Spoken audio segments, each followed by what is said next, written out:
sebelumnya tadi adalah diagnosa keperawatan. Nah, bagaimana bisa mendapatkan diagnosa keperawatan? Tentunya setelah melakukan pengkajian dan melakukan analisis. Analisis data yang didapat dari data yang didapat dari pengkajian. Jadi, analisis data merupakan tahap akhir dari langkah pengajian atau dari tahap pengajian. Analisis data merupakan bagian akhir, ya. Namun dia akan berkesinambungan dengan diagnosa.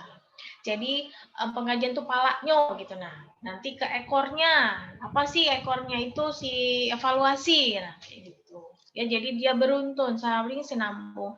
Jadi kalau keliru pada pengajian bisa keliru itu pada step selanjutnya. Nah, sekarang apa itu diagnosa? Diagnosa itu kita menginterpretasikan data dan mengambil keputusan. Tadi kan baru sampai ke masalah keperawatan, problem atau P, ya, P-nya saja. Itu belum mengatasi masalah itu, baru dapat masalahnya. Oh, ini problem. Nah, Anda tahu PES, problem, etiologi, symptom? Rumusan dari diagnosa salah satunya bisa seperti itu, ya. Itu adalah contoh diagnosa yang menurut Nanda, ya. Jadi ada PES, problem, etiologi, symptom. Nah, yang kita atasi sebenarnya adalah bukan problemnya, tapi etiologi. Kita mengatasi etiologi untuk menghilangkan problem. Jadi kalau nanya, lantas kamu ngapain bikin intervensi, implementasi, dan sebenarnya kamu melakukan evaluasi itu apa? Saya mau mengatasi etiologi. Kalau etiologi hilang, maka problem juga akan hilang. Penyebab, kita mengatasi penyebab. Kita akan menghilangkan penyebab, maka otomatis yang lainnya hilang pada pasien. Ya, masalahnya juga akan hilang. Nah, itu ya, itu prinsip. Itu harus ditekankan pada diri masing-masing. Oh, jadi yang hilangkan itu adalah etiologinya. Nah, sekarang masuk ke, coba kita simak dulu diagnosa keperawatan yang ada di slide ini. Jadi, Anda silakan baca juga dari buku yang sudah diberikan, yang sudah Anda pegang, psikis, TKI, dan seterusnya. Saya pribadi tidak mengkhususkan ya, Anda harus pakai STKI, psiki gitu, tidak. Anda mau pakai Nanda boleh. Saya membebaskan. Kalau saya di anak membebaskan. Anda mau pakai Nanda, mau pakai psiki, STKI, silakan. Selama ada rujukan. Itu saja kuncinya gitu. Selama ada rujukan yang baku, silakan Anda pakai. Ya. Nanti pada praktek di anak silakan Anda pakai itu. Jadi Anda free gitu ya untuk itu. Tapi kalau untuk yang departemen lain saya kurang tahu, tapi tidak ada masalah kok. Mau pakai Nanda oke, mau pakai STKI sedikit juga oke sih sebenarnya ya. Gitu. Karena keduanya baik ya, semuanya baik. Nah,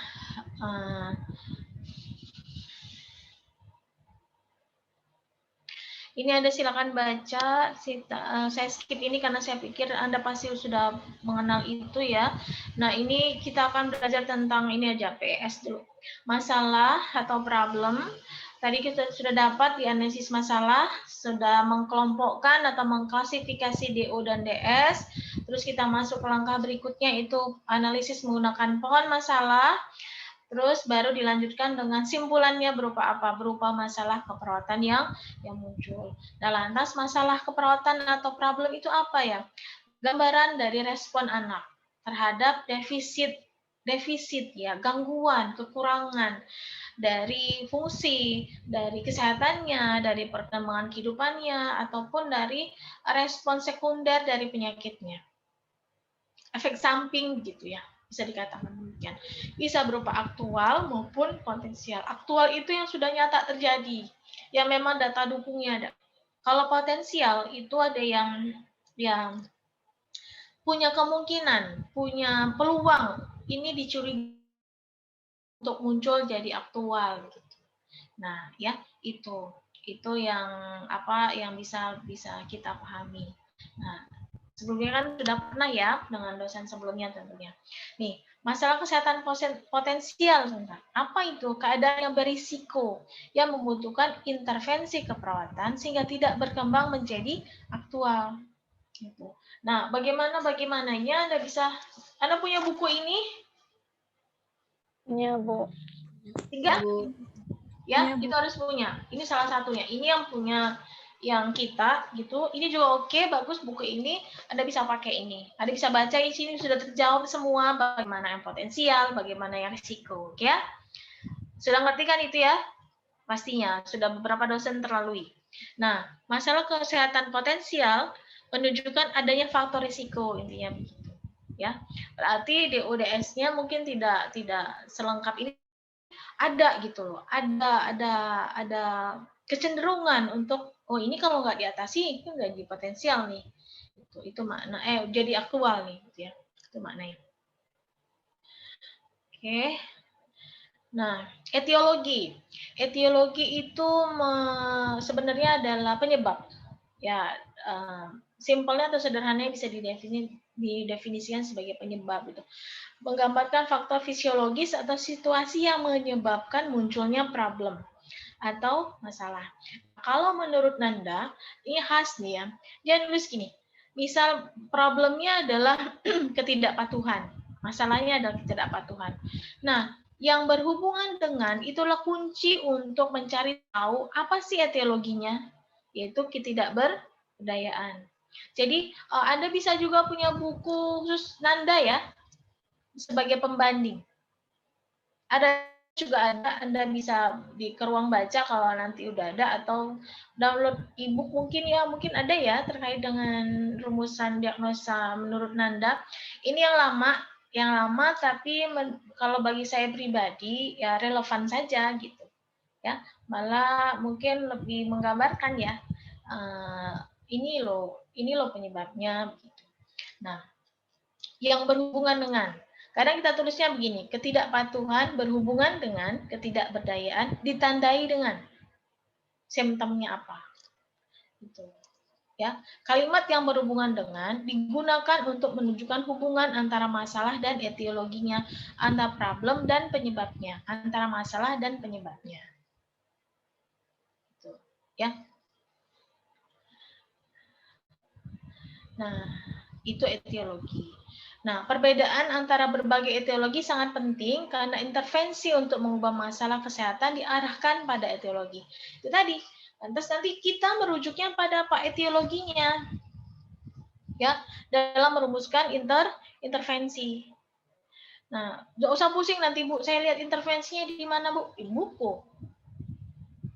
Ya, ada buku-buku rujukan khusus untuk merumuskan asuhan keperawatan atau proses keperawatan maksud saya dalam hal ini.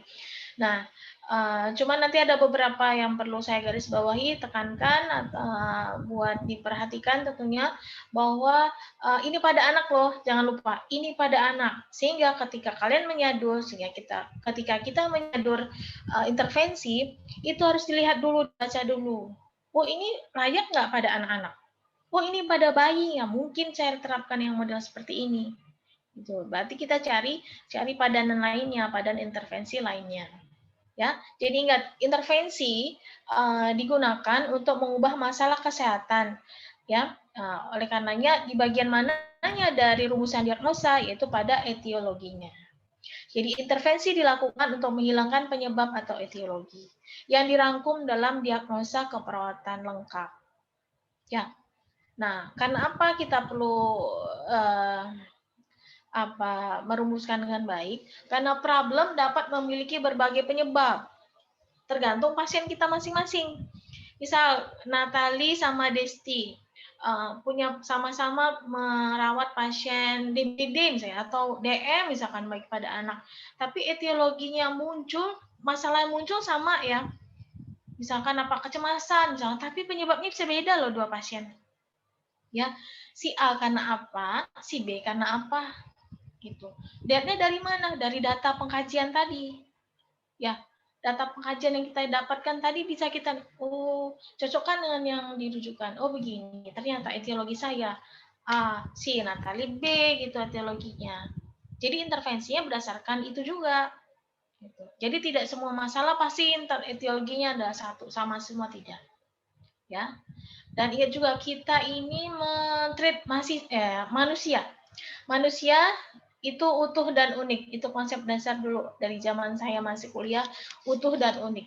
Full holistik dia. Satu sakit semua, terasa semua. Dan juga unik, bisa berbeda dari sifat, dari karakteristik, dan juga penyakit yang mereka alami. Dulu ada begini, pasien nggak mau minum obat. Pasien nggak bisa tidur, sorry. Kenapa? Oh, ternyata dia cemas. Apa? Macam-macam pikirannya. Dari biaya pengobatan, ini pasien dewasa ya, pengobatan dan seterusnya. Ada lagi, dia cemas, tapi bukan cemas karena pengobatan, biaya pengobatan. Karena dia cemas karena penyakitnya. Besok saya masih hidup nggak ya, katanya. Besok saya kalau sembuh, apakah masih balik normal lagi atau tidak ya. Ternyata itu yang menyebabkan mereka sulit tidur. Jadi penyebabnya beda. Ya, treatnya juga beda. Yang ini pendekatannya, bagaimana caranya mereka harus biar tidak cemas lagi terkait dengan penyebab masing-masing. Jadi bukan berarti mentang-mentang mereka cemas sehingga sulit tidur, kasih obat tidur. Enggak, itu belum tentu itu sebagai solusi. Itu maknanya. Ya, bisa dipahami sampai sini? Saya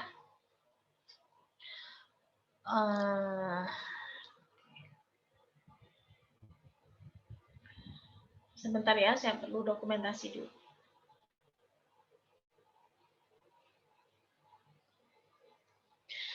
Nah, itu kaitan antara rumusan diagnosa keperawatan, PES, problem etiologi symptom, dengan intervensi nantinya.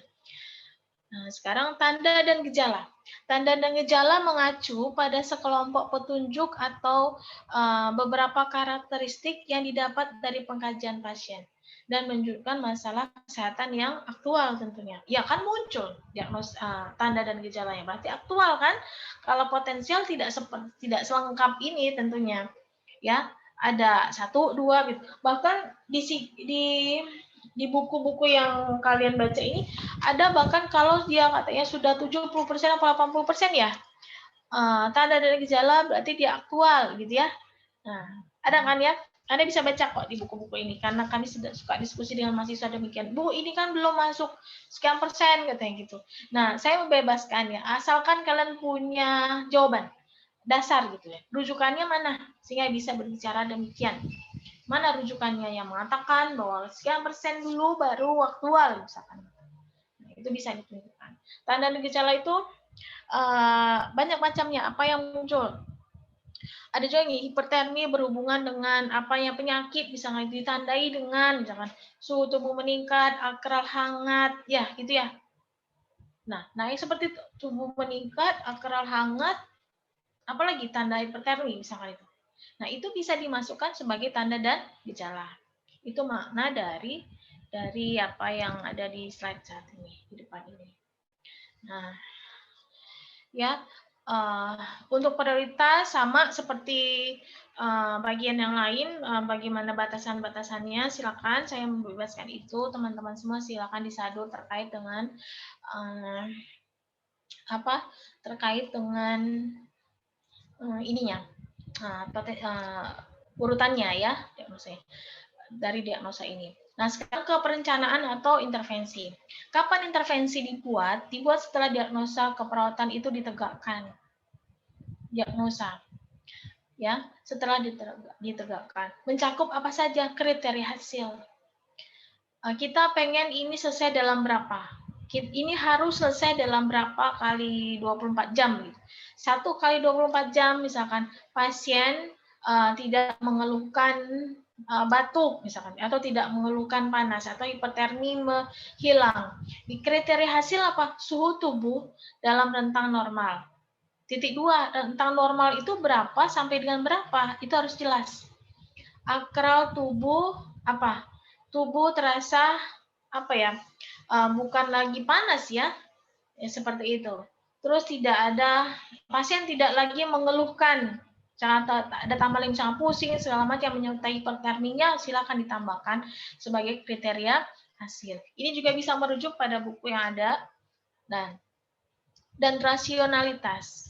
Ya, rasionalitasnya apa rasionalitas dari tindakan intervensi tersebut. Misal Anda untuk anak-anak yang mengalami gangguan pola nafas misalkan, ya cirinya misalkan respirasi rate-nya tinggi misalkan gitu, atau anak tanpa sesak nafas gitu ya, dengan respiratory rate yang sekian cuma kali per menitnya.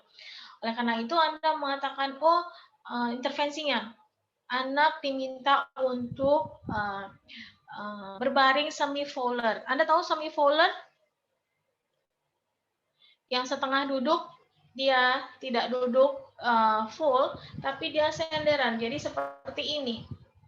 Bukan tegak lurus, tapi seperti ini, semi-fowler. Nah, rasionya apa? Anda bisa masukkan kolom sampingnya lagi. Kalau di Nanda Niknok, itu ada yang tidak mencantumkan rasionalitasnya, tapi kita perlu tahu itu, sekalipun tidak dicantumkan. Tapi di anak itu saya masih membuat kolom untuk ada rasionalitas ya, sehingga mahasiswa bisa belajar. Kita bisa belajar kenapa atau alasannya apa saya menuliskan bahwa pasien ini harus dalam posisi semi-fowler agar sesak nafasnya berkurang. Kenapa? Jelaskan di sana, bagian kolom rasionalitas. Oh, semi-fowler membuat lapang paru menjadi lebih luas sehingga inspirasi dan ekspirasi tanpa hambatan. Terus juga diafragma tidak menekan bagian dada atau paru gitu. Nah, kalau misalkan pasien berbaring, maka diafragma akan menyebabkan desak ruang atau lapang paru menjadi lebih sempit. Nah, itu yang dijelaskan pada bagian rasionalitas dari perencanaan atau intervensi. Nah, maling perencanaan itu intervensi ya. Jangan salah ya, bukan implementasi. Implementasi itu kita sudah melaksanakan. Kalau perencanaan atau intervensi yang masih dalam tahap rencana. Masih kita tuliskan begitu. Nanti kita laksanakan itu nama lainnya adalah implementasi. Oke, ini perencanaan demikian. Oke, perencanaan ada yang mau bertanya? Atau saya jelaskan dulu sampai implementasi dan evaluasi ya. Nanti mungkin akan lebih jelas lagi pada saat kita masuk ke format ya. Oke, itu perencanaan secara garis besar demikian membuatnya. Rujukan sudah ada. Oh, sama satu lagi nih. Ada yang penting saya perlu sampaikan. Di perencanaan, walaupun kalian menyadur dari buku, ya tindakan-tindakannya, ataupun nanti ada kolaboratif dengan medis, Anda juga perlu perhatikan pasien kita anak.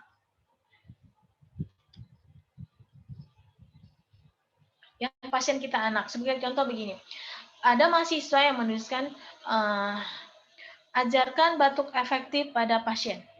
Ada dia merasa pasiennya mengalami bersihan jalan nafas yang tidak efektif. Nah, banyak ditandai dengan ronki. Tahu ronki yang ada grek-grek kalau kita dengarkan di stetoskop itu di suara nafasnya ronki. Jadi menggambarkan banyak phlegm atau dahak gitu nama lainnya. Nah, kalau di buku memang tertulis demikian. Salah satunya adalah ajarkan batuk efektif misalkan pada pasien. Nah, tapi ingat pasiennya ternyata bayi.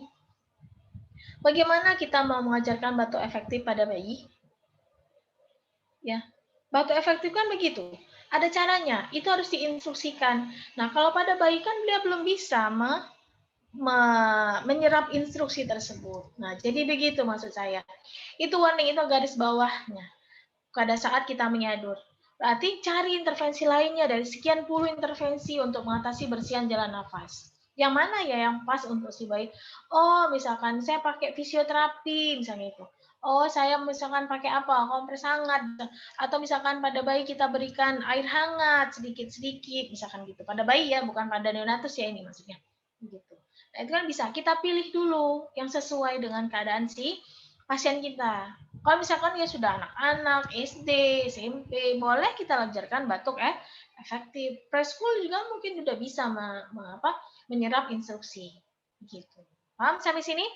Ya. Jadi jangan kebablasan dalam menyadur ya dari rujukan. lihat pasien kita adalah anak. Karena sejauh ini sering terjadi begitu, yang demikian. Menyadur, karena keasikan menyadur tadi, sampai padanya terlupa bahwa pasiennya adalah anak-anak yang belum bisa memahami instruksi. Begitu. Ya. Nah, bagaimana dengan implementasi? Ya implementasi tentunya di pelaksanaan. Kita melaksanakan, mempraktekkan, membuat perencanaan tersebut menjadi konkret.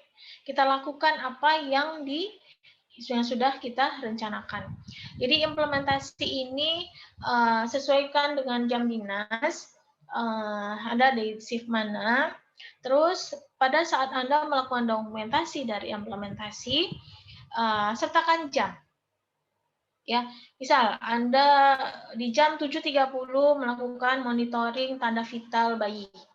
Ya, tulis memonitoring tanda vital bayi. Titik 2, apa saja yang Anda monitoring itu? Misalkan suhu, titik 2, hasilnya apa? Langsung dibuat ya. Hasilnya apa itu langsung dibuat. Jangan cuma memonitoring tanda vital. Sudah jam 7.30, paraf, nama Anda siapa? Bukan. Ya. Karena apa? Bagian yang kita tuliskan nanti merupakan media komunikasi bagi sejawat. Misal, kita ini dinas pagi, kita sudah melakukan monitoring di jam 7.30, nanti jam 9 kita ulangi misalnya, atau jam 11 kita ulangi lagi. Nah, yang dinas sore, sejawat kita yang dinas berikutnya akan membaca itu, perlu info dari kita. Dia akan membaca bagian implementasi, apa yang sudah dilakukan oleh teman saya tadi pagi ya, saya mau tahu, sehingga saya bisa tahu keadaan selanjutnya dari pasien saya ini. Ya, sebelumnya bagaimana, terus saya harus melakukan apa. Nah, kalau kita yang tulis monitoring tanda vital, sudah tanpa kita informasikan di situ, apa yang kita lakukan dari tanda vital itu kan banyak, yang mana saja yang kita lakukan dan hasilnya apa. Karena setiap jam itu bisa berubah. Ini di bangsa biasa, apalagi kalau dia di ICU. Di ICU itu monitoring itu per jam. Kan bahkan mereka lebih detail lagi karena memang intensif namanya juga. Jadi harus dipantau sedemikian rupa, jangan sampai terlewat, katakan demikian. Nah, apalagi di sana kan harus lebih detail. Nah, bayangkanlah misalkan harus dimonitoring tiap jam, tapi tidak ada hasil yang bisa dibaca. Tidak ada hal yang bisa dipelajari, yang bisa dilihat, yang bisa diamati dari perkembangan si bayi tersebut atau pasien ini, apakah ada perbaikan ataupun perburukan. Jadi oleh karenanya pada bagian implementasi kita tidak hanya menuliskan tindakan apa yang kita lakukan, ya, tapi juga bentuknya itu konkretnya seperti apa berikut dengan hasilnya. Itu di anak ya maksud saya ya. Ini di anak-anak, ya. Dan tentunya Anda harus mencantumkan jam dan juga paraf dan juga nama jelas di situ. Kita sudah melakukan itu nanti. Gitu. Itu hal penting dalam implementasi. Kenapa harus detail begitu? Karena dia menjadi media komunikasi bagi sesama tenaga kesehatan yang terlibat dalam perawatan dan pengobatan pasien. Gitu. Ya. Oke. Nah, untuk semua prinsip tadi, Bu, kan kita di awal sudah komunikasikan bersama bahwa atau bahas bersama tentang FCC dan automatik. Perlu diterapkan, perlu tetap. Sekalipun mungkin saya tidak menyinggung itu cuma di awal, tapi selama perjalanannya, selama pelaksanaan dari implementasi ini juga harus diterapkan gitu. Bagaimana kita berkomunikasi pada pasien dan keluarganya, bagaimana kita merangkul keluarganya untuk terlibat, untuk membuat mereka merasa tidak sebagai pesakit. Tahu? Ya, seperti objek penderita gitu. Nah, itu juga penting. Sehingga kita tidak hanya menjalankan tugas di situ, tapi ada sisi humanistiknya, caring-nya yang harus kita terapkan. Walaupun mungkin tidak tertulis, saya melakukan caring ini, bukan gitu ya.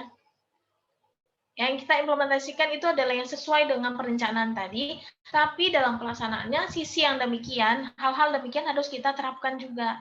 Ya, nggak mungkin kan melakukan komunikasi dengan terapeutik dengan pasien, ya, nggak perlu gitu kan ya. Yang demikian tuh nggak perlu. Yang perlu ditulis itu adalah yang sesuai dengan intervensi yang sudah dibuat. Gitu.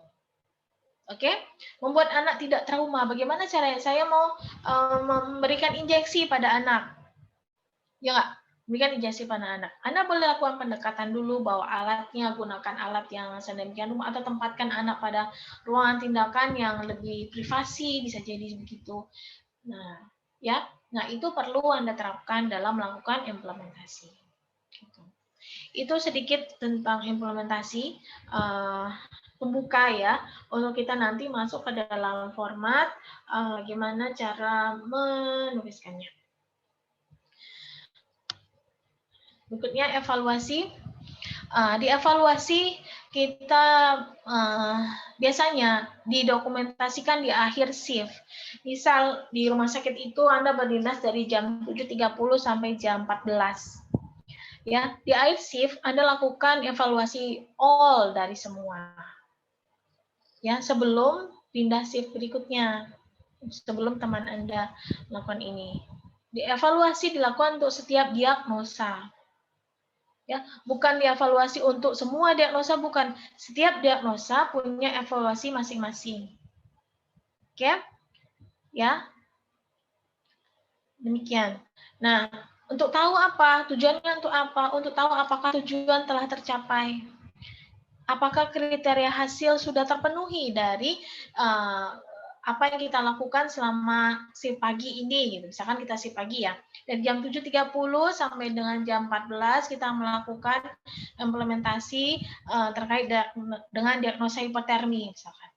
Mulailah melakukan kompres kek, kolaborasi pemberian obat kek dengan jam-jam tertentu yang sudah kita tuliskan di bagian implementasi. Nah, pada saat evaluasi dilihat lagi. Kita cek suhu tubuh pasien ya sesuai dengan implementasi tadi. Kita lakukan cek suhu tubuh ulang nggak misalkan? Ya. Di akhir kita tetap lakukan itu sesuai dengan diagnosa tentunya. Ya. Misal pasiennya tidak nafsu nutrisinya kurang misalkan. Diagnosanya misalkan itu ya. Berarti kita kaitkan dengan berat badannya, porsi makan yang dihabiskan atau tidak. Gitu. Adakah muntah? Ya nggak? Setelah mengkonsumsi makanan misalkan gitu. Gitu maksudnya. Jadi sesuai dengan diagnosa.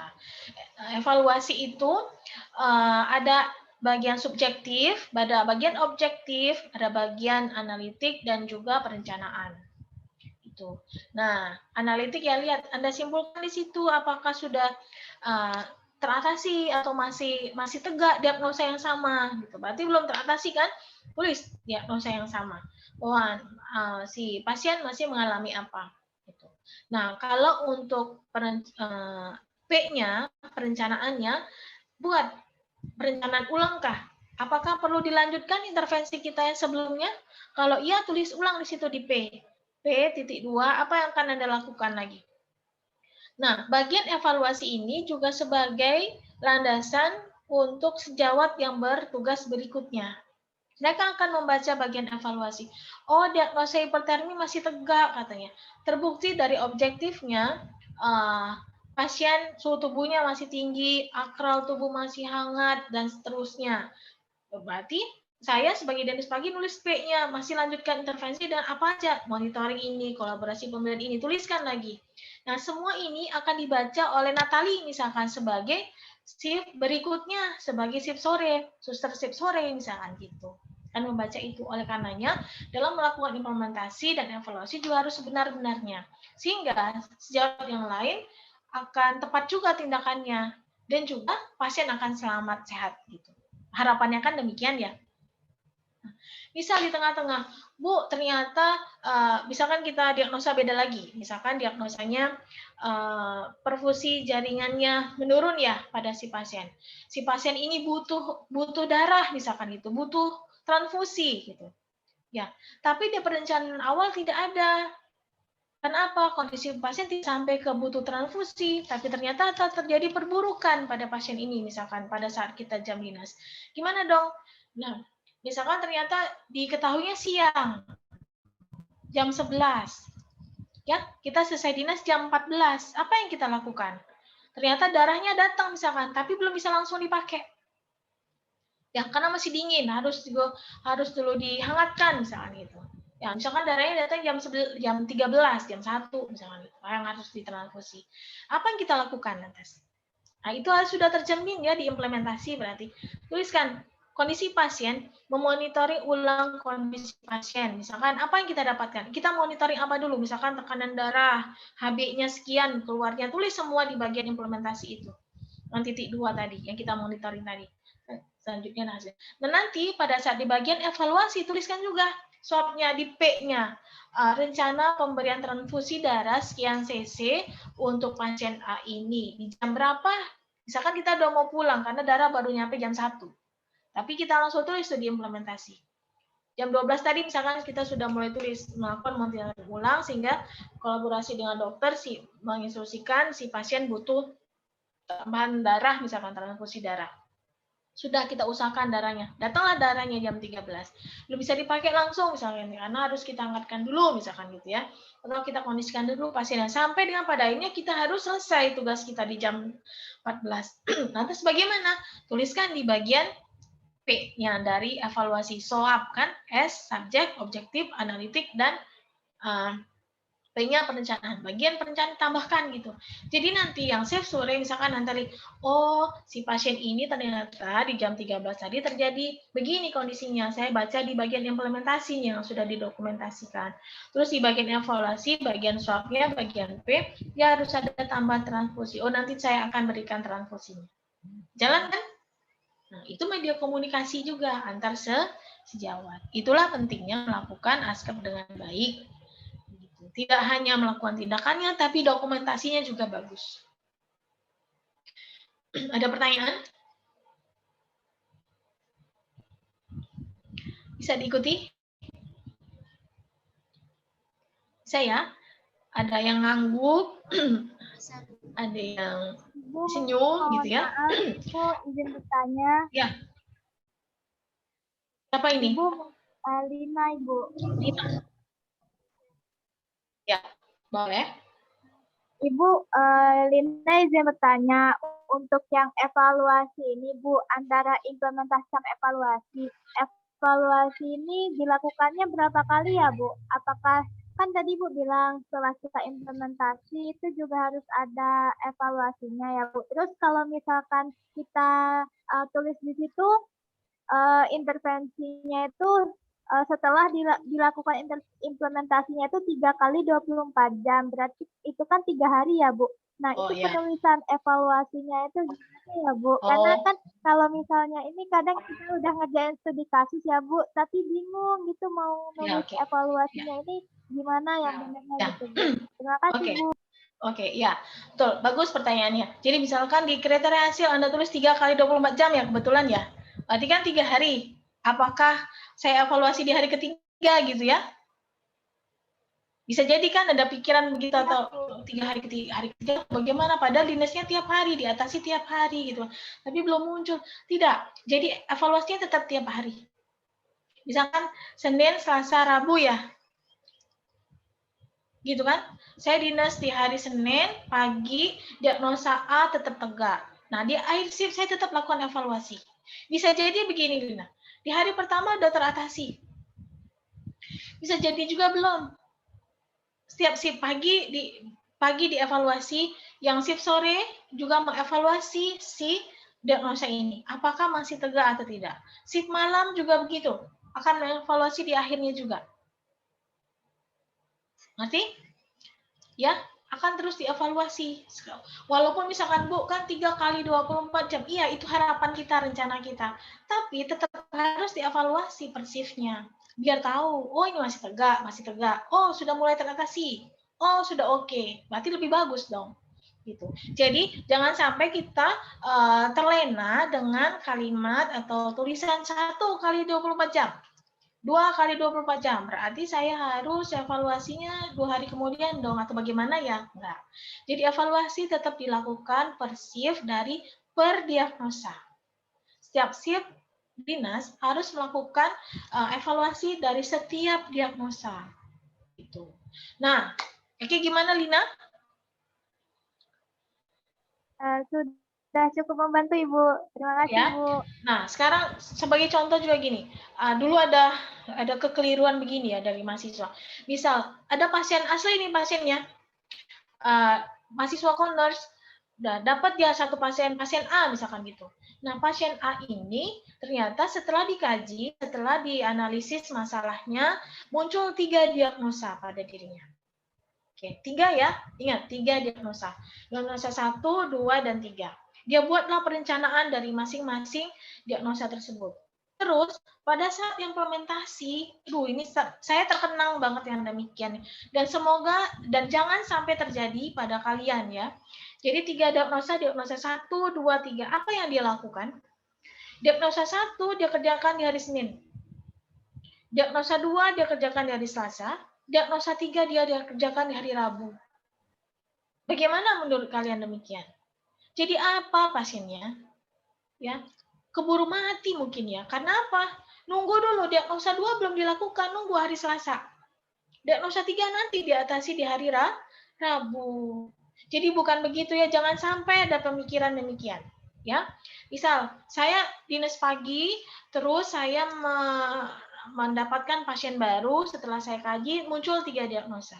Jadi 3 diagnosa selalu diatasi, selalu berusaha diimplementasikan, diatasi pada setiap shift-nya, setiap hari sampai dengan diagnosa tersebut teratasi. Ngerti nggak maksud saya? Semua? Ngerti, Bu. Kelas, ya. Jadi berarti 3 diagnosa 1, 2, 3 dilakukan oleh suster shift pagi, kemudian dilanjutkan lagi oleh perawat shift sore, perawat shift malam, terus seperti itu sampai dia teratasi.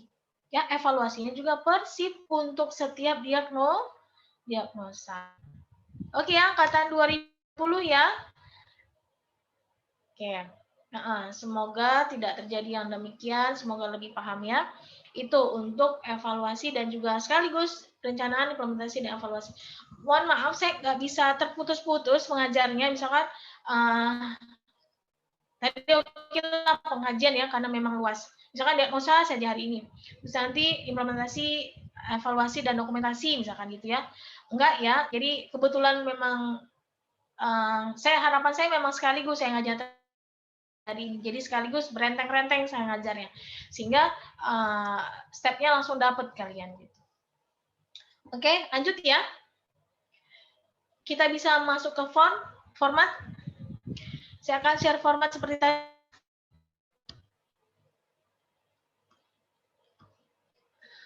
Atau ada pertanyaan bisa sambilan saya menyiapkan, Anda bisa tanya ulang kalau ada yang perlu disampaikan ke saya. Ada yang mungkin masih bingung atau perlu diulangi.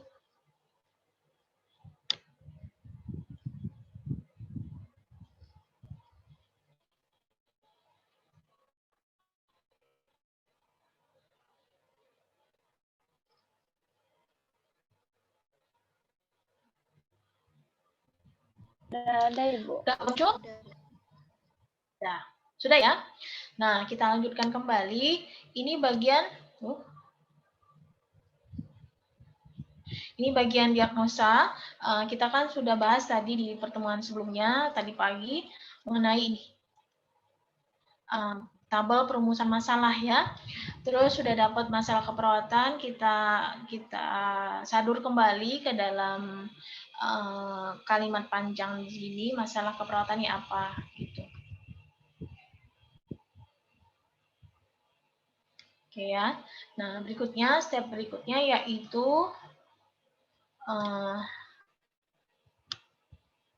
membuat rumusan diagnosa. Oh, sepertinya bukan ini yang atas saja. Nah, ini diagnosa. Diagnosanya kita rumuskan demikian. Bisa terlihat? Terlihat, Ibu. Bisa, Ibu. Bisa ya. Nah, tuliskan saja diagnosanya. Kalian merujuk pada siapa diagnosanya? Pada apa? Buku apa gitu ya? Atau mau pakai Nanda Niknok, atau mau pakai Siki, SDKI, silakan. Nanti nanti tinggal Anda pertegas saja bahwa Anda merujuk pada rujukan yang mana gitu. Nah, sudah tertulis diagnosanya, terus lanjut kita ke intervensi. Diagnosa misalkan mau pakai PS di sini tulis saja problemnya apa, hipertermi berhubungan dengan apa, ditandai dengan apa. gitu ya. Seterusnya. Nanti untuk pakai prioritasnya aktual ataupun potensial, nanti sesuai dengan penjelasan dari beberapa dosen sebelumnya itu sama untuk di anak juga demikian. Nah, sekarang intervensi. Kita masuk ke intervensi. Kan ya tadi ada, misalkan ada 3 diagnosanya ya. Coba perhatikan di layar, 1, 2, 3. Terus Anda tuliskan kembali 1, 2, 3 di sini. Ya, DODS yang ada di dalam apa tadi, Anda bisa tambahkan di sini. Tulis dulu diagnosanya di kolom kedua. Udah? Kolom kedua Anda tulis diagnosanya. Terus DO, DS-nya apa? Kalau ada DS, tuliskan DS juga. Ya, kalau enggak ada cukup DO, DO saja yang ditulis. Sesuai dengan pohon masalah tadi. Sesuai dengan di analisis data. Yang ini loh. Nah, yang ini. Kan ada DODS-nya. Ini masalah keperawatan atau problemnya. Problem kita tulis ulang di sini. Problemnya aja di sini ya, bukan diagnosa. Karena diagnosa punya bagian tersendiri. Nah, baru kita salin ke diagnosa. Problem ada, etiologi ada, simptom ada kalau mau pakai PS. Nah, berikutnya baru ke bagian ini, intervensi. Jadi yang diagnosa tadi, yang nomor 1, disalin dulu di sini. Oke, saya kasih ini. Disalin dulu di sini. Terus DODS-nya juga ditambahkan. Ini untuk intervensi. Terus baru tulis tujuannya apa. Mau pakai nanda diknop silakan. Tulis kriterianya apa. Kriteria hasil.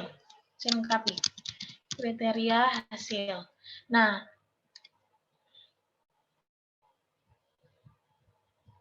oke. Di kriteria hasil tulisnya di sini. Misalkan suhu tubuh.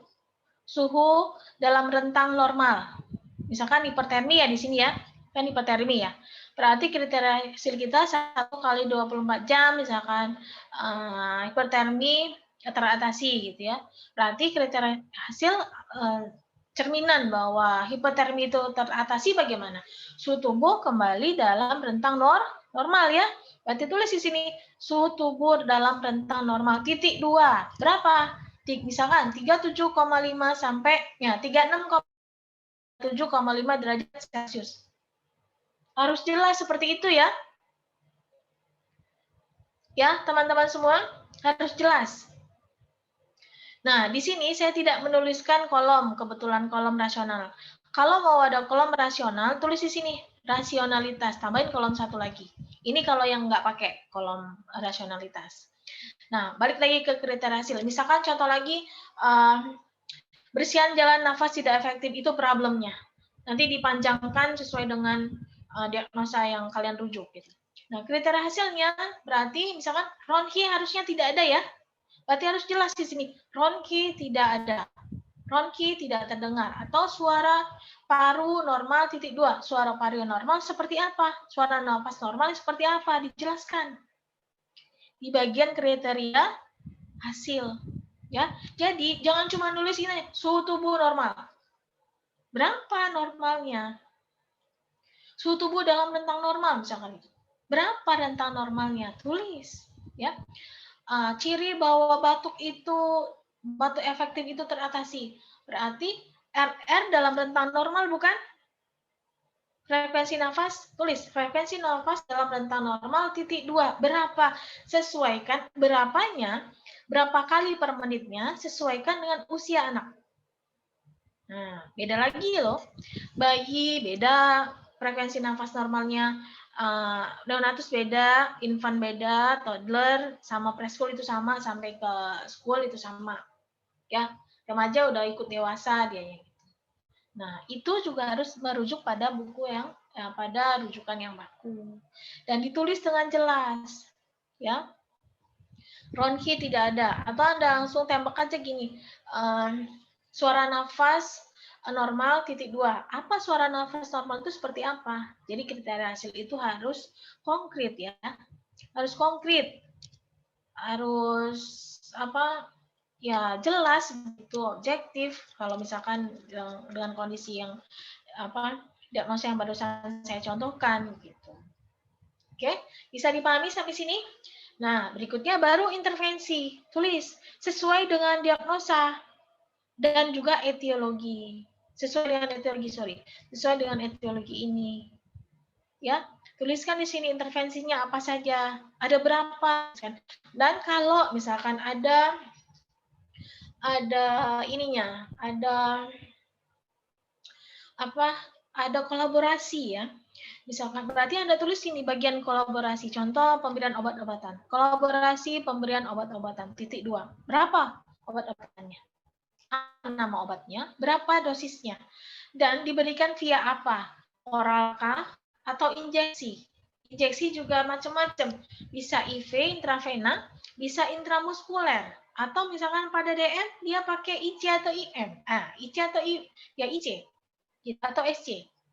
Gitu. Subkutan atau intrakutan gitu. Jadi harus jelas. Ngerti sampai sini? Nah, contoh di obat-obatan ya. Misalkan ada intervensi kolaboratif di sini. Pemberian antibiotik, katakanlah antibiotik X. 3 kali 500 mg per oral. Tahu maknanya? Berarti antibiotik ini pada pasien A harus diberikan sebanyak 3 kali 24 jam. Berarti per 8 jam dapat 1 ya. Dapat 500 mg ya, karena 3 kali 500 mg per oral. Berarti dia minum. Oke? Dia minum nih obat ini. Nah, itu di intervensi Anda betul menuliskan 3 kali 24 jam. Karena baru rencana.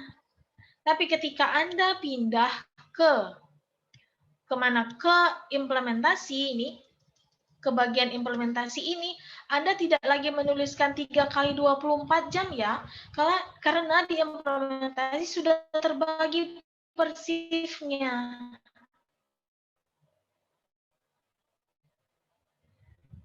Halo kelas, misalkan diimplementasikan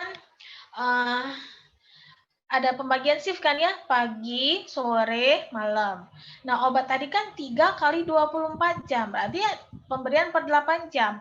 Kita shift pagi dan sore masing-masing 8 jam, malam aja yang 4 jam. Berarti pemberiannya berarti otomatis per shift 1 kali diberikan, bukan? Ya nggak? Satu tablet tadi beratnya 500 mg, berarti implementasinya tulis berapa? Di shift pagi. Dapat berapa tablet ya?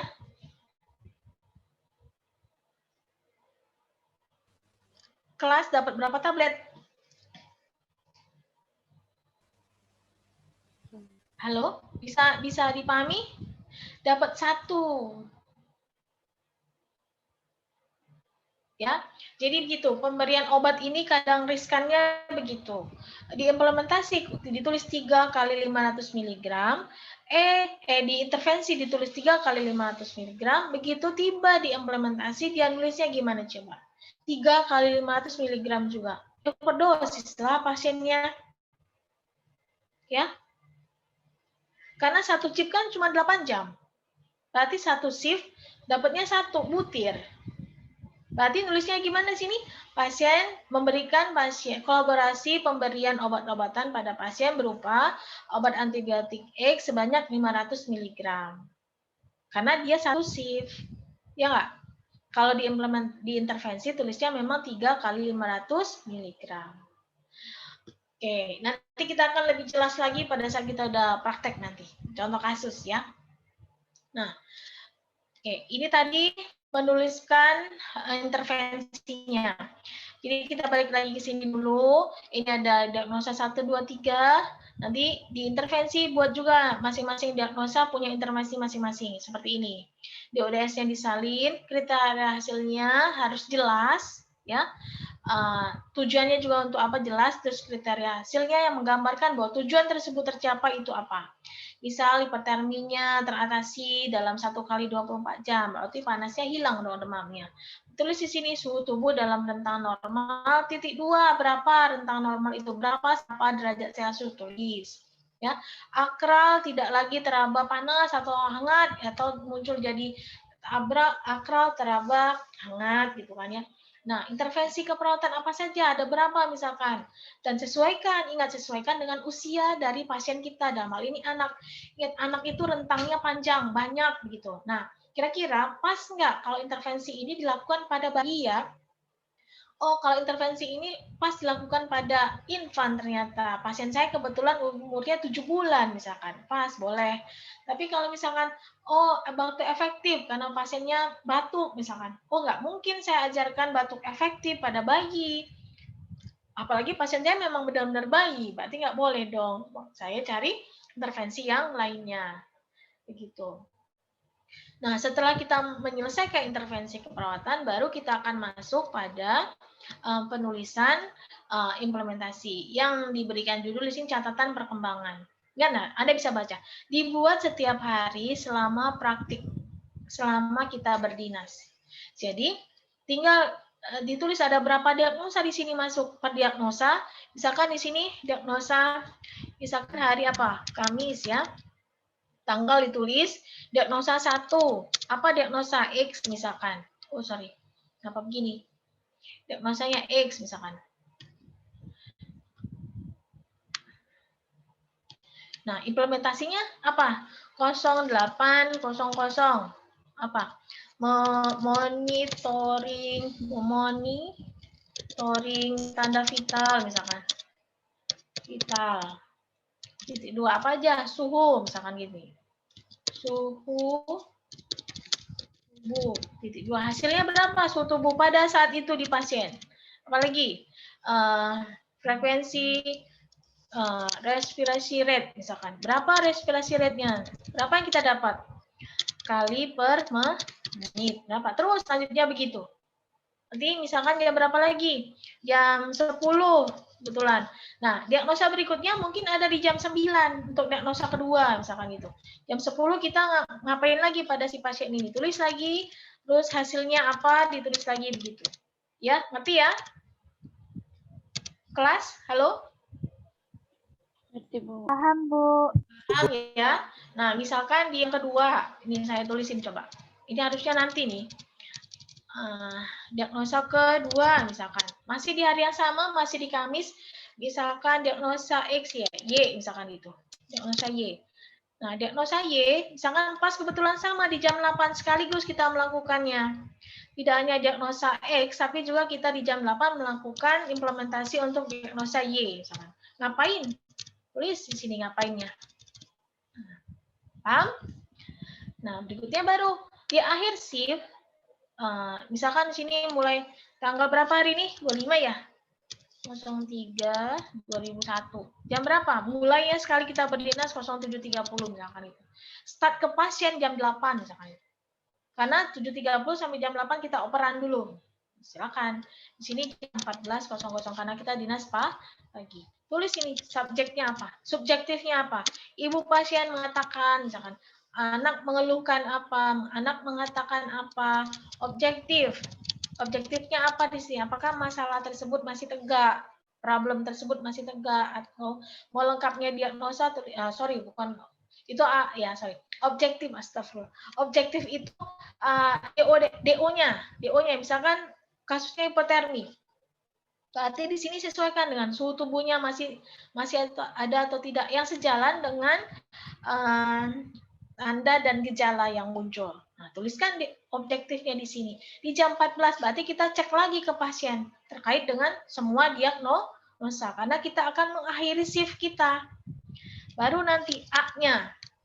A-nya itu tadi diagnosanya masih tegak tidak ya? Kalau masih iya, oke, tuliskan ulang di sini. Karena di sini subjektif dan objektif kan masih muncul semua. Berarti A-nya masih, diagnosa tersebut masih muncul.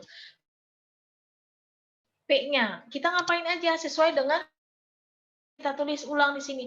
Plus tambahan kolaboratif baru misalkan dengan dokter misalkan itu. Anda bisa tambahkan di semua di bagian P ini. Begitu juga nanti untuk diagnosa Y. Diagnosa Y juga lakukan yang sama, swab yang sama. Subjektifnya berapa pada anak ini ya? Objektifnya apa? Tanda dan gejala yang objektifnya apa? Bisa sampaikan di sini semua. Terus juga begitu. Nah, diagnosa Y apakah masih tegak atau tidak? Gitu. Baru P-nya, perencanaan. Apakah masih sama? Kalau masih sama, tulis ulang semua yang ada intervensi, terus nanti baru ada tambahan kalau ada tambahan. Begitu. Bagaimana? Ada pertanyaan? Atau bingung? Ini cara mempraktekannya demikian. Jadi, nah seperti ini. Ini kita belum ke kasus ini, baru contoh penggunaan format. Ya, ada pertanyaan? Atau bagaimana responnya, bisa dipahami atau Anda butuh waktu untuk menginternalisasi atau masih mencoba untuk memahami? Atau saya terlalu cepat memberikan materinya? Ada yang mau ditanyakan? Izin bertanya, Bu? Ya, boleh. Siapa ini? Dea, Bu. Ya, silakan Dea. Kan, Bu, kalau kita menulis implementasi itu kan pergantian shift. Misalnya ada shift pagi, shift siang, dan shift sore, Bu. Itu kan menerapkan diagnosa yang sama, Bu, ya. Nah, penulisan implementasinya itu kan kata Ibu tergantung jamnya. Setiap shift itu dilakukan. Itu yang menulis implementasinya itu gimana? Atau misalnya si pagi itu menulis satu saja tapi itu belum teratasi, nah shift siang nanti kan menerapkannya juga. Itu yang kita tulis, yang kita lakukan saja, atau gimana? Ya, kita lakukan. Ya begini, misalkan di intervensi ada 10 ya. Iya, Bu. Oke, terlalu banyak. Misalkan 5 aja contohnya. Misalkan kita menulis intervensi ada 5. Kebetulan kita si pagi ya. Misalkan saya si pagi ya. Saya implementasikan itu intervensi 55 itu. 1, 2, 3, 4, 5. Terserah jam berapa, pokoknya dari jam kita berdinas dari pagi sampai jam 2. Ngerti? Saya ya. Saya si pagi. Ya, ada 3 diagnosa. Oke, masing-masing diagnosa ternyata ada 5 intervensi. Jadi, saya melaksanakan 5 intervensi tersebut masuk ke dalam implementasi. Ya, misal 1 monitoring, kebetulan di jam 8 saya lakukan, tulis di jam 8, atau memang memberikan obat-obatan misalkan di jam 10, berarti nomor 2. Berarti, halo? Nah, itu saya lakukan. Ya, saya lakukan ini semua. Di diagnosa kedua juga begitu, sesuai dengan intervensi ada berapa. Ya, jamnya menyesuaikan dengan di rumah sakit.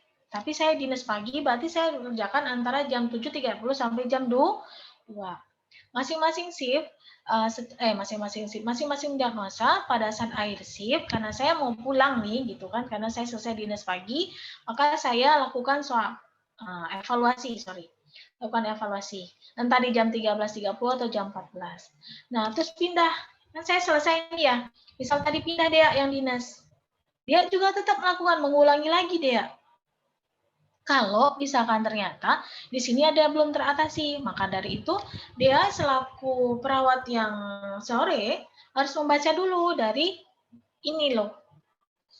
Dari dokumentasi yang sebelumnya. Oh, ternyata dari objektifnya pasien masih demam, pasien masih batuk, berdahak. Ulangi lagi berarti. Ulangi semua. Karena belum tercapai kan? Sesuai kriteria hasil belum tercapai kan? Maka dari itu dia selaku perawat di dinas sore dan kebetulan merawat pasien yang sama dengan pasien saya akan melanjutkan pelaksanaan implementasi dari 3 diagnosa tersebut. Sama. Berarti dia bertugas dari jam 2 sampai jam 9 selama rentang waktu itu melaksanakan perawatan pada pasien pasien apa yang namanya, misalnya pasien Sinta misalkan itu, dari jam 2 siang sampai jam 9. Swabnya nanti di jam 9 untuk masing-masing. Evaluasinya masing-masing diagnosa di akhir shift. Berarti dia jam 9 malam melakukan evaluasi akhir. Gitu. Bagaimana? Nah, nanti yang malam juga begitu, gantian. Dia koreksi lagi, lihat, oh ternyata diagnosanya misalkan masih tegak nih, masih belum teratasi 3 diagnosa ini, masih muncul semua, lanjut lagi implementasi yang sama. Jamnya menyesuaikan karena dia dinas malam. Kalau intervensi tadi ada 5. Kalau misalkan ada tindakan baru pada pasien tersebut, tinggal tambahkan di bagian implementasi. Ternyata di malam ada tindakan baru untuk pasien ini di luar intervensi yang sebelumnya. Nah, lakukan di situ. Ini baru hari Kamis. Ya, besok Jumat misalkan itu. Jumat juga yang dinas pagi juga begitu demikian, mengkoreksi lagi pada si pasien ini terus begitu sampai dengan diagnosa tersebut teratasi sehingga pasien dibolehkan untuk pulang. Bagaimana? Sudah jelas Ibu, terima kasih Ibu. Beneran ya, jelas ya? Iya Bu. Ya, demikian maksudnya. Jadi bukan berarti hanya dilakukan oleh perawat pagi saja atau perawat siang saja, tidak. Jadi dia continue. Itulah yang demikianlah mencerminkan bahwa orang suka menyatakan, oh perawat itu adalah petugas kesehatan yang 24 jam bersama pasien. Yang harusnya lebih tahu keadaan pasien ya. Inilah cerminannya. Walaupun orang perawatnya beda-beda, tapi intinya adalah perawat itu tetap ada bersama pasien sepanjang perawatan dia di rumah sakit. Terutama yang ketika pasien-pasien yang dirawat ya. Bukan apa, continue gitu, berkesinambungan berarti merawat pasien itu, tidak terputus.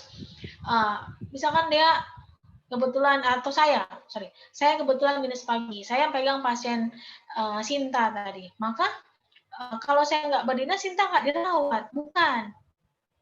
Gitu. Atau Sinta harus tunggu saya dulu dinas, enggak. Atau saya di atas saya dinas 24 jam, ya tidak. Gitu. Jadi dialihkan ke yang lain, pindah tugas yang lain, pindah lagi, tapi tetap sama. Tujuan mereka sama, perawat-perawat ini. Ya, ini saya berbicara ketika kita ada di lapangan. Ya, nah dari apa yang saya jelaskan muncul kan, oh pentingnya pendokumentasian yang betul juga, yang baik, ya selama kita berdinas. Karena apa? Nah contoh dia yang sore, bagaimana ya saya mau tahu keadaan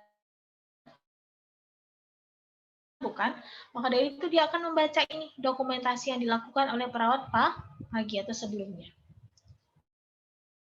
Itu akan membaca lagi apa yang dikerjakan dia tadi ya pada pasien ini.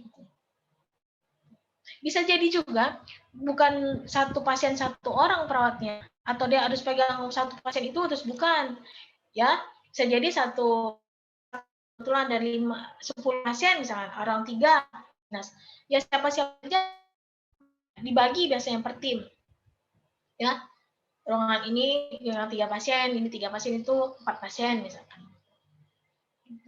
Ya berarti perawat setelahnya yang dapat ke ruangan itu juga kan ada pasien, nanti di rolling lagi, perawat pasien itu di rolling lagi.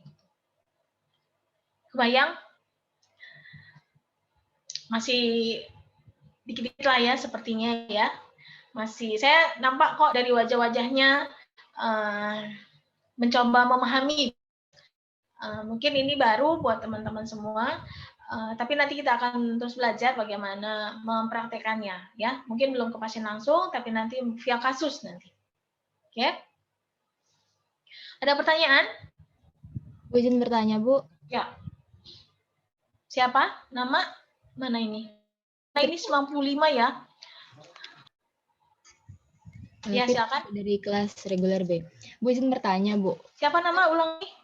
Fitri, Bu, dari Fitri. kelas reguler B. Ya, silakan Fitri. Kan misalnya kan kita punya dari masalah keperawatan itu dapat diagnosa itu 4 diagnosa ya, Bu. Nah, terus implementasinya itu 1 kali per shift itu langsung perawat itu langsung 4 diagnosa gitu apa dibagi, Bu? Shift 1 itu 2 diagnosa terus evaluasi, shift 2 itu 2 diagnosa terus evaluasi.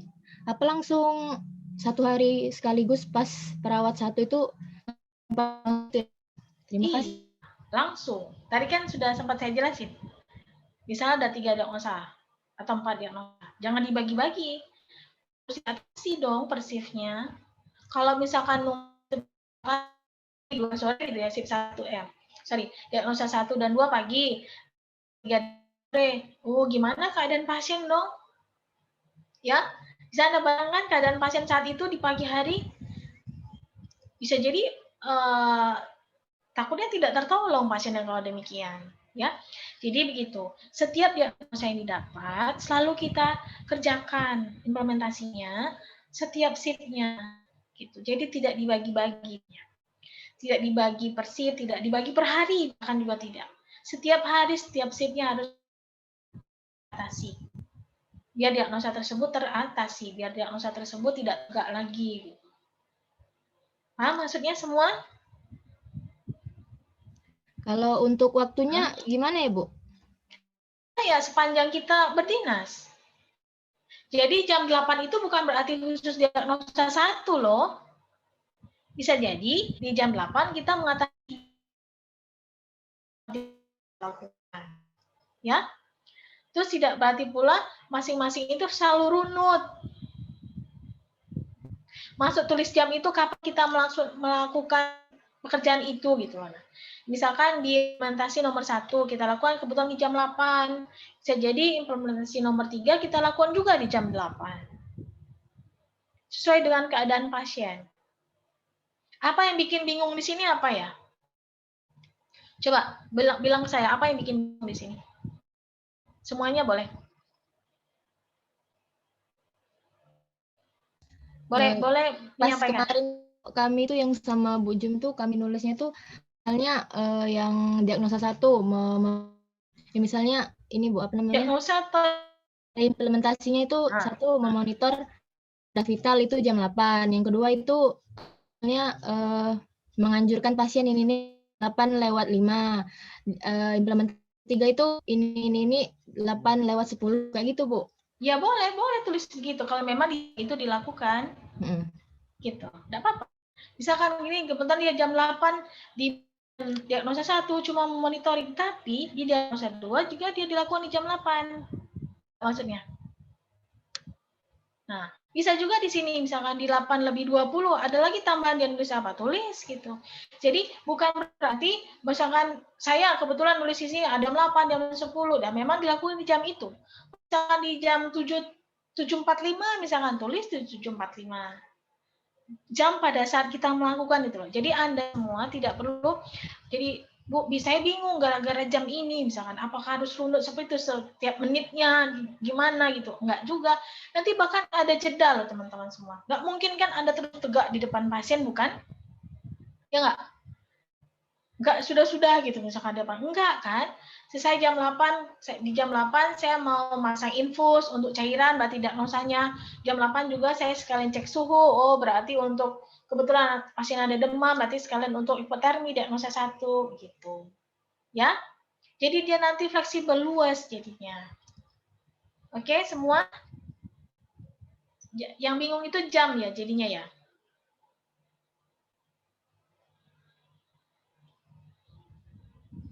Halo? Iya, Bu. Masih bingung, Bu, di bagian jam itu, Bu. Tapi saya pikir itu tidak perlu jadi bingung buat teman-teman semua ya. Kadang ada satu diagnosa yang misalkan yang dia dikerjakan mulai jam 9 bisa jadi gitu karena memang terjadwal sebelumnya pemberiannya jam 9/3 jam misalkan gitu. Otomatis kan begitu. Ya enggak? Ya, jadi tidak perlu cemas atau khawatir bingung dengan waktu. Yang jelas setiap diagnosa setiap harinya. Ya. Misal kebetulan Kamis ada 3 diagnosa, saya ulangi lagi ya, hari ini Kamis ada 3 diagnosa, ada 3 shift, berarti per shiftnya 3 diagnosa. Kamis jam 7.30, nah kalau saya tulis di sini ya, si pagi. Misalkan 14.00, si pagi, saya tulis aja deh, biar nggak bingung ya. Nah, si pagi, bayangkanlah si pagi hari Kamis, diagnosa X, 1, 2. Lah 3XY Z misalkan gitu ya. Nah, itu berarti di hari Kamis si pagi ini 3 diagnosa ini saya kerjakan. Halo semua, ini implementasinya sekian jam berapa nanti?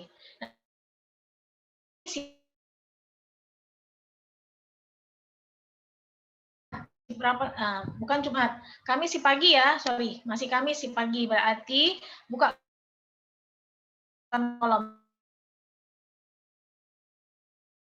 yang di sini row baru untuk jam 14 sampai jam 9 malam. Sama, diagnosanya 3 lagi, masing-masing diagnosa di akhir shift-nya dibuat evaluasi. Begitu. Bisa dipahami?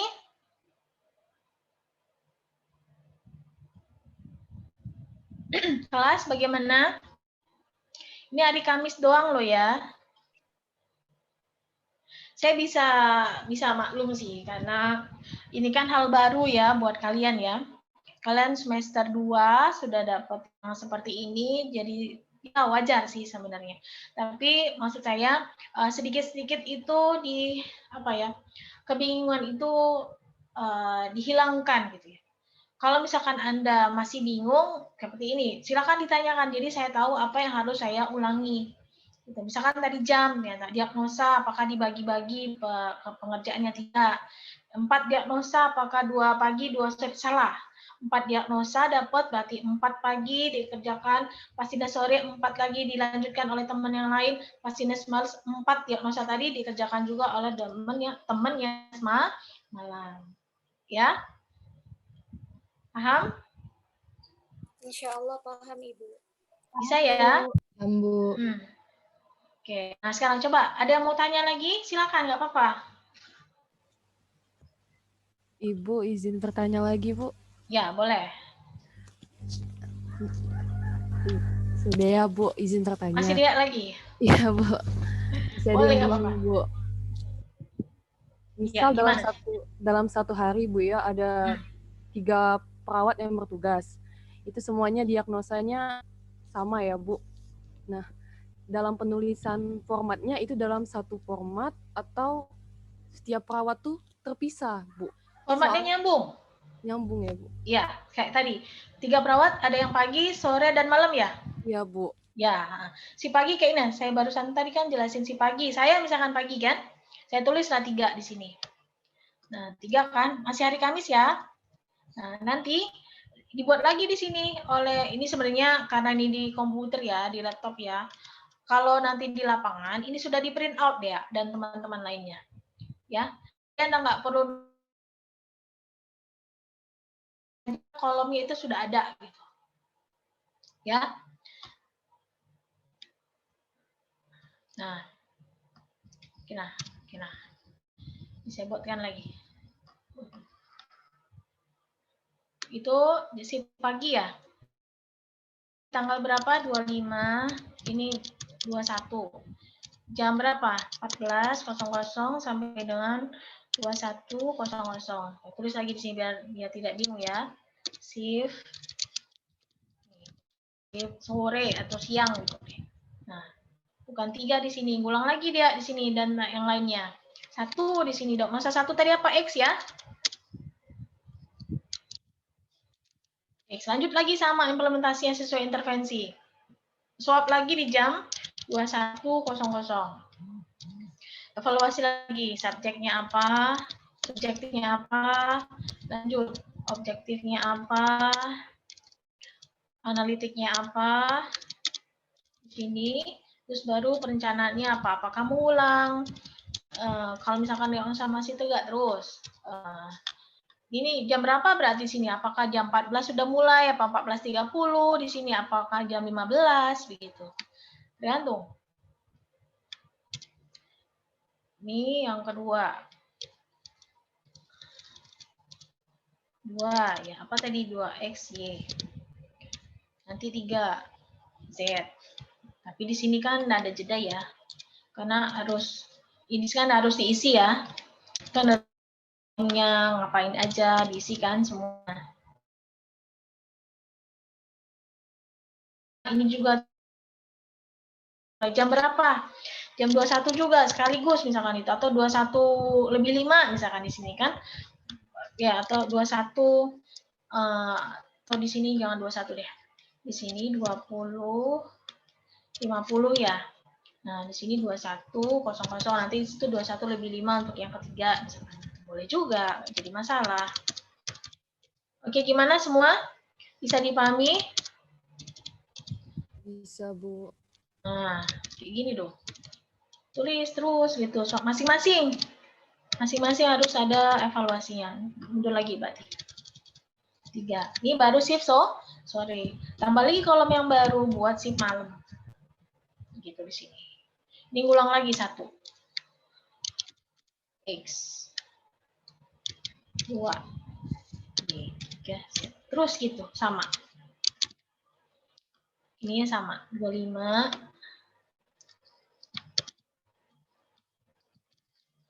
Malam itu 21 sampai jam 7 biasanya. Tergantung rumah sakit ya. Taruhlah jam 7, tadi 7.30 ya, berarti sini 7.30 juga.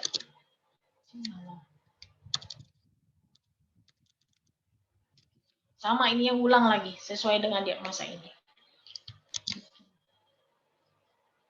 Gimana?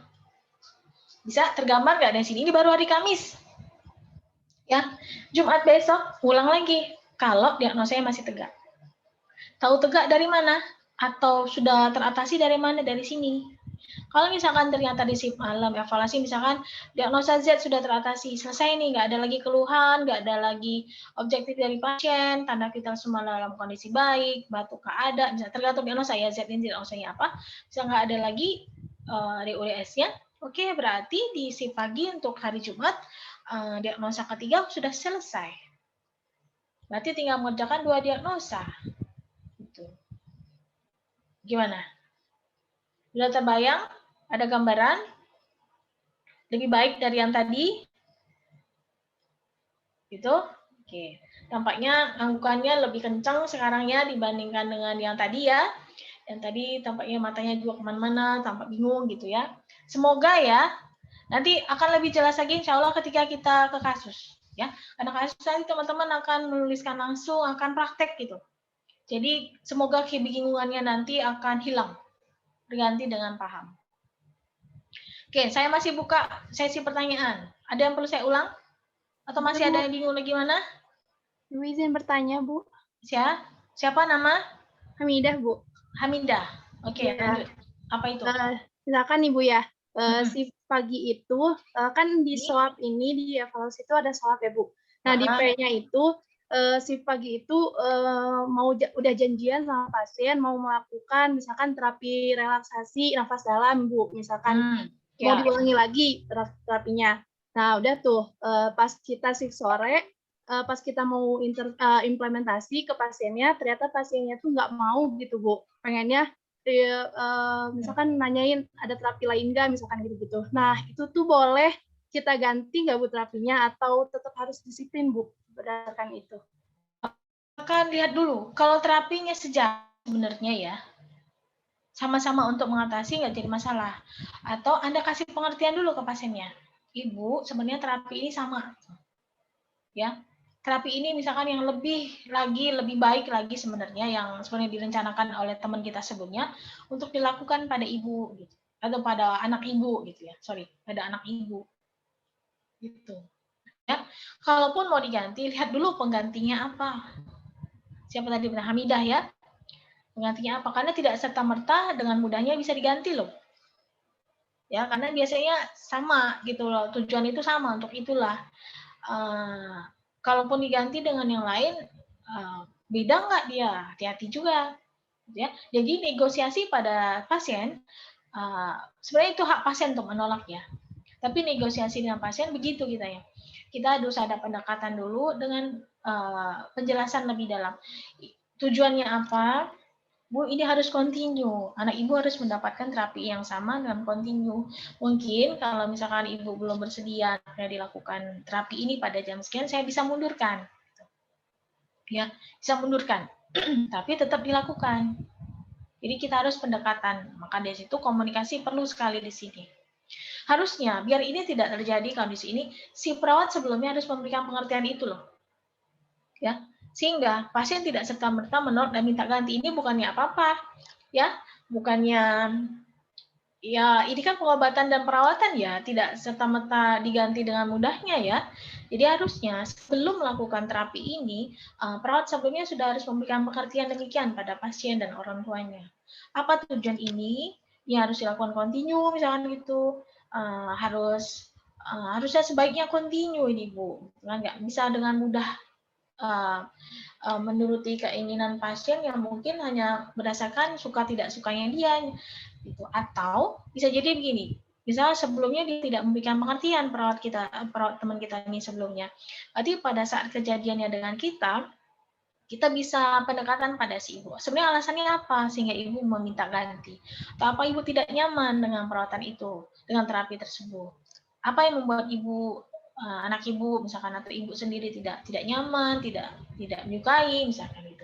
Nah, jadi sebelum kita melakukannya, kita harus cari tahu dulu penyebabnya apa sehingga pasien mengemukakan hal demikian. Itu kalau sudah terjadi.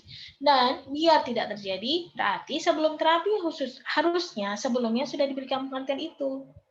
Jadi ada 2 langkah, 2 cara ya, pencegahan atau enggak, itu tadi, berikan pengertian dulu pada si pasien. Ya perlu dilihat dulu itu ya, apanya yang dia tidak berkenan itu, dia tidak, sehingga dia minta ganti itu apa. Saya nggak bisa jawab boleh-boleh aja diganti nggak ya, saya ralat itu, karena belum tentu ya, saya nggak tahu kondisinya apa dulu yang harus diganti ini apa gitu. Ya begitu ya Hamidah ya. Baik Bu, terima kasih banyak Bu. Oke, ya. Bagus pertanyaannya, karena banyak kemungkinan ya, di lapangan itu banyak kemungkinan seperti itu. Yang lainnya, ada lagi? Silakan, nggak apa-apa, saya masih tunggu. Kalau ada pertanyaan.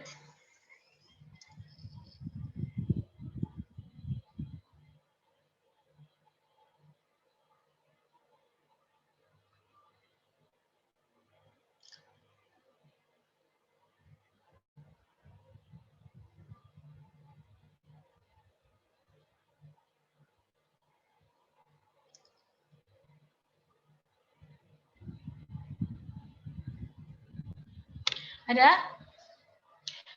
Atau cukup? Atau lelah? Oh, atau masuk jam Pak Jaji ya sebenarnya ya? 11.20 ya? Izin menjawab Ibu, Pak Jajinya diundur ke jam 1 Ibu. Oh, ke jam 1. Oke. Ya, itu demikian dari saya. Kalau misalkan tidak ada pertanyaan atau belum gitu ya, Anda butuh waktu dulu untuk menginternalisasi, memahami, silakan. Nanti kalau masih ada yang kurang jelas, Anda bisa tanyakan di pertemuan kita selanjutnya ya. Di kasus ya, nanti saya akan insya Allah akan berikan kasus sebagai media kita untuk belajar. Ya, sehingga semoga kebingungan-kebingungan tadi menjadi hilang. Gitu. Oke, teman-teman semua, saya pikir cukup untuk pertemuan hari ini. Yang dari pagi saya pikir cukup padat juga untuk menjelaskan, untuk sharing bersama terkait dengan materi asuhan keperawatan dalam hal ini proses keperawatan pada pasien anak. Tuh. Ya, saya closing ya. Selamat siang. Assalamualaikum warahmatullahi wabarakatuh. Waalaikumsalam warahmatullahi wabarakatuh. Terima kasih Bu. Sama-sama. Oke. Terima kasih Bu. Oke, saya end all ya. Semuanya ya. And meeting for all.